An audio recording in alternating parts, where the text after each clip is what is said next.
privilege of being a part of this church in the very early stages. 我都好榮幸嘅，我能夠係睇住呢一間教會嘅成長。Meeting in deacons' homes. 亦都係喺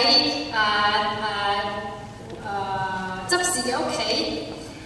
Meeting with Dr. Lineberger and Pastor Norm when they considered coming here and being a part of this church. 同呢間教會嘅主任牧師同埋郭主任嚟到商討，當佢哋想嚟到呢一間教會嘅時候。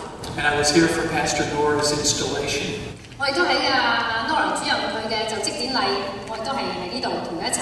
And it feels like it comes full circle now this afternoon with the church's dedication service. 呢個特別係呢個晏晝咧，特別都睇到間教會係開始係走上軌道，成立呢一恩典懷浸信會。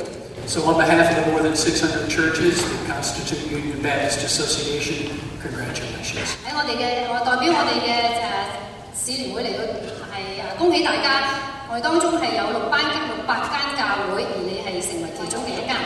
我哋以僕人嘅身份去復行呢個大使命，喺社區作為呢個明燈，引領人認識福音，同神重新建立關係。And we are the servant for the church. And since we have the mission from the Lord, and we wanted to be the light of the community, so that we can lead the unsaved unbeliever to know Jesus Christ, and then also build up a relationship with our God. 承蒙耶穌基督嘅厚恩、聖靈嘅感動，讓恩典懷浸信會嘅成員都盡上聖經對金錢上嘅教導。Because of God's grace and also the move from the Spirit and our Grace Chinese Baptist Church, all the members, they are doing their parts, that they are giving their tithes.